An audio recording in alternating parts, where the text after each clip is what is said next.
think I'm going to just show you guys all these problems so you actually know what it takes to keep doing what you want to do sometimes.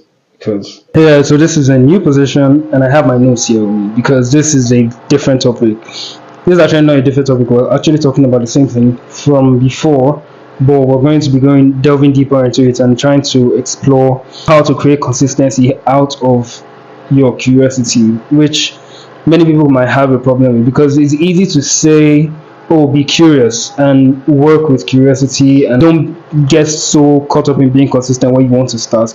But then when you actually have something that you want to do for real or for sure, then that's going to be a problem. How are you going to go ahead with being consistent with something that you actually want to put in your 10,000 or learn how to do on the long run or even create a career out of? So that's something I would like to talk about. Actually being consistent in a sense where you can actually stay doing something without feeling the fear or burden of keeping a consistent streak.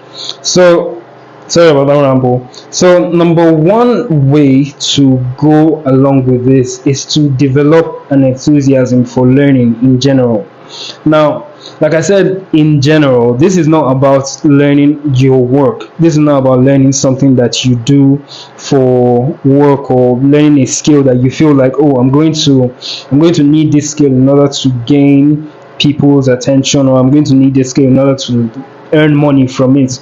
You actually have to develop an enthusiasm for learning in general. So most of the times whenever you see something and observe it, you actually have to look at those things and feel like, oh, what is it about this thing that I need to learn from?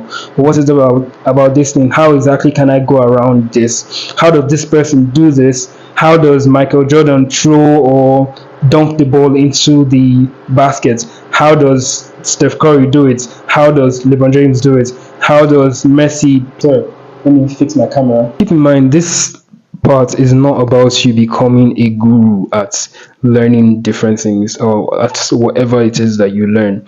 It's about the identity of being able to learn random things. It's about you learning for learning's sake. And so once you develop that identity and being almost sort of like a child when it comes to learning, then you can move forward into becoming consistent. So that's the number one step. The number two step is to collect different skills. So this is almost the same thing as what I was saying. But the first part is for you to develop the identity of knowing that whatever you lay your eyes on or whatever you are open to, you will try to learn about that, whether it goes against whatever you think of or whether it goes against what you actually want to achieve in life or whatever it is, you just want to learn for learning's sake. And then collecting different skills is being open to saying, okay, I want to learn how to write today, I'm going to write today, or I want to learn how to sing today. And even if you don't actually go further into singing or you don't actually build a habit of singing every day, you still have whatever you learned in that first hour of singing and trying out singing. So that's another thing. Just in case you're wondering, I'm actually recording in like the hardest condition, like the toughest condition. The only condition that is harder than what I'm going through right now is number two or number three. So number three is to pick a struggle. Learn to pick. I think I'm going to just show you guys all these problems so you actually know what it takes to keep doing what you want to do sometimes. Because you need to understand that as much as you learn a lot of things, there's a couple of things that you actually want to do long enough to struggle at. Like, I want to sing, or I would love to know how to sing, but I wouldn't want to stay in a studio long enough to struggle at singing. I wouldn't want to go to classes to learn how to sing. I would love to know how people play football, but I wouldn't want to spend the time it takes to develop the habit or ability to dribble. So everybody has something that they pick. Everybody has something that they are willing to struggle at or willing to go through their hard time or spend time on until they actually get better. So as much as you try to collect different ideas or collect different skills, you really need to pick something that you are willing to struggle at, and those will come. Like I said in the last video, those are the things that are tested and trusted to work, whether or not you want, or whether or not you take your time to do it or not, or whether or not you obsess over the streaks or not. These are the things that are just going to become your thing. or become something that you're better at everyone else at. So that's probably something you end up doing. So like I said, pick a struggle. So number one was to develop enthusiasm for learning. Number two is to collect different skills. Number three is to pick a struggle. Number four is to put in your 10K. So there's something you probably hear a lot in my videos, that if you're listening to my videos, go and watch my full video. I have a full catalog of videos, so make sure to watch them. But sweating. This is what I go through. This is what I go through to teach. Make sure to watch my full catalog of videos. I have a long list of videos that you probably would learn from. So going on, putting your 10K. So the idea of putting in your 10K is putting your 10,000 hours. Make sure that whenever you pick something that you're willing to struggle at, be willing to struggle at it long enough to learn it. And for you to learn something, we already know that whatever you want to learn is going to take at least 10,000 hours to master it. Not to learn the basics, not to understand the basics of it. Those might take an hour. For some skills, it takes only an hour to learn the basics. For some skills, it takes like a month. For some skills, it takes like a year. But for you to master any skill and to know that whenever you try it again, you're going to be good at it, you have to put in the 10,000 hours. So whenever you pick that skill, make sure to put in your 10,000 hours. And then develop a routine. Some people might say develop a ritual. Some people might say develop like a habit of doing it. But develop a routine. Tell yourself that, and reduce the friction that it takes to develop that routine. So make sure if you love drawing, your sketchpad is open on your table every day, or your sketchpad is with you every time. Remove all the friction that it takes, and make sure that your time and your actions are for that thing that you want to achieve. So the achievement is what you're going for. The ability to learn something is what you're going for. So every time you're going to it, I'm not stopping. I'm posting it. I'm posting this video. Forget.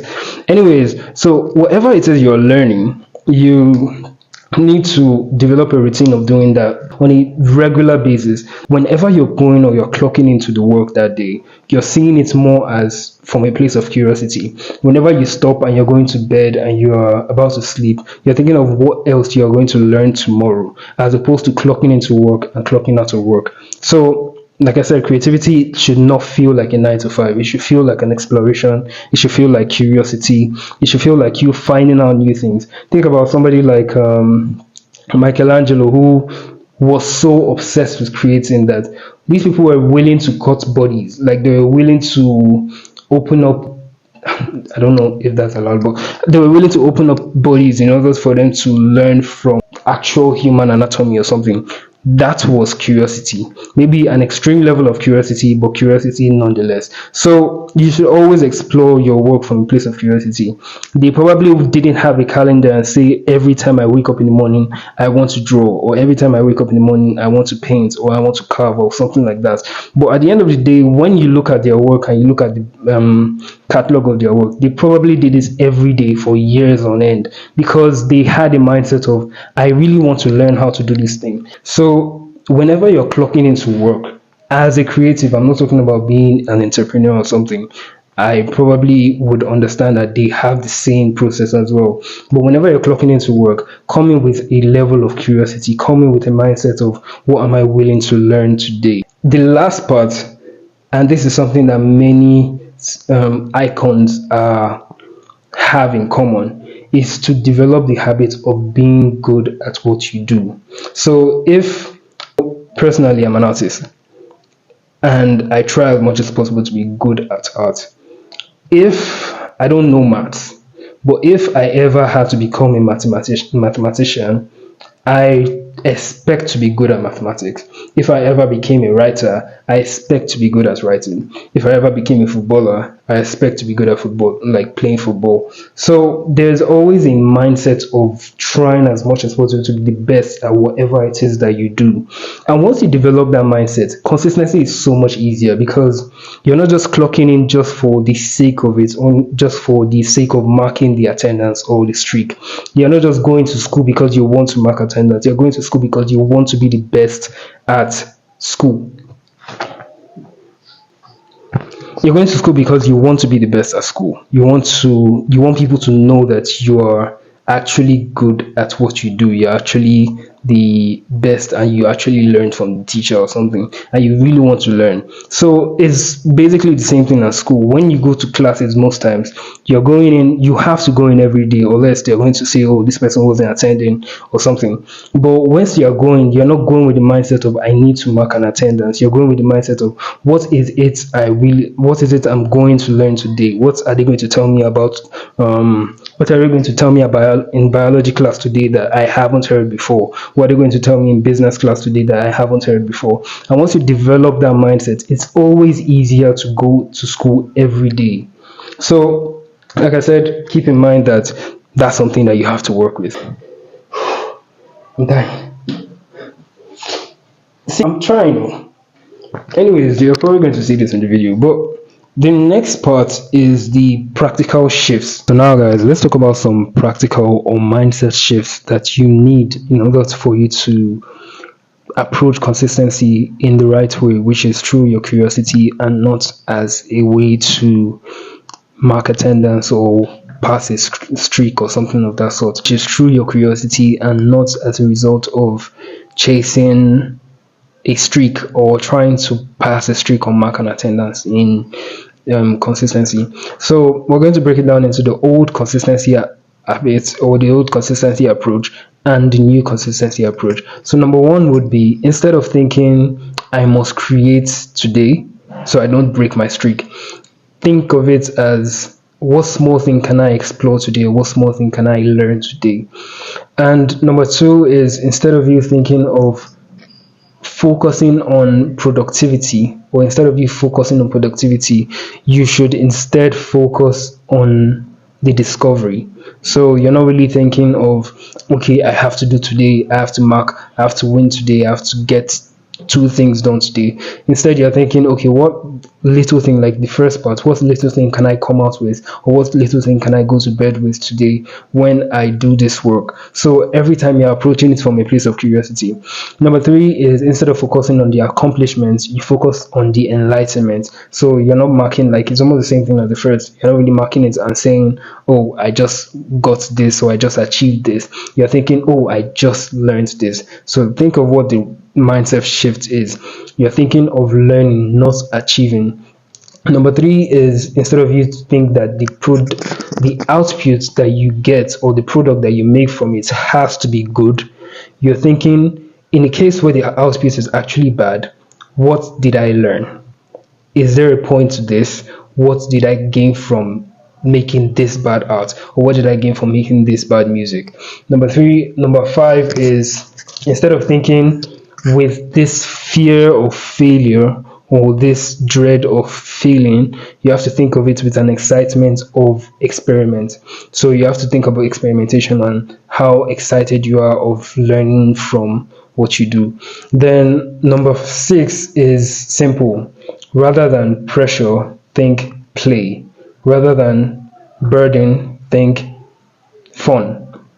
So for every of those things, and I'm not saying that whatever you learn has to always be fun, but there's a feeling of exploration and there's a feeling of gaining something, whether or not what you're doing is feeling like play at the time. As long as you feel like you're learning something, go into it knowing that you're learning and you took something home with every new day that you try something.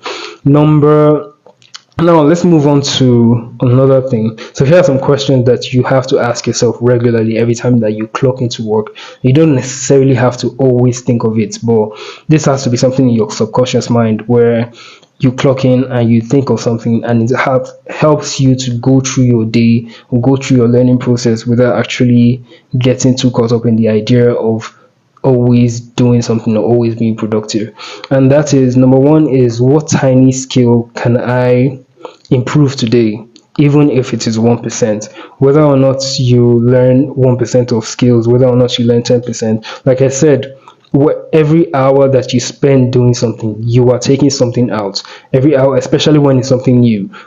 Maybe in the long run, it takes a longer time for you to take something new out of wherever you're learning. But every time you spend doing something, you are taking something out. Every time, same way, every time you spend doing a push-up, you are actually taking a little bit of something. So think of it like that. What tiny skill can I learn, even if it's 1%? Number two is what's something I've never tried before in my art. So this is for if you're an artist, but even if you're a creative or you're a musician or something, what is a new style that I've never been able to explore before. So then when you're clocking in, you're feeling like, okay, I'm trying something new, I'm doing something that I haven't done before, and I'm exploring something new. Number three is, if this turns out badly, what would I learn? And that also goes back to the last part where I explained the new productivity or new consistency approach, where you're thinking of it from a place of learning as opposed to thinking of it from a place of being perfect in your production. Like, you're not chasing perfection at this point, you're chasing a lesson. So, in case you're wondering, here's why this can help you, because for some people they still feel like it's better for you to just clock into work and clock out and make sure that you do the same thing. And one thing about nature is that whether or not you have the same mindset, you probably would still win. But at the end of the day, there's always a fear of burnout. So I'm not talking about something that you have to do in order to, this would make you win for sure. This is not like a two-step plan to winning or a three-step plan to winning. This is something that you do in order to create a habit out of doing something, as opposed to creating a streak out of it. So here's why this approach works as opposed to thinking of it in terms of a streak. Number one, it reduces the pressure.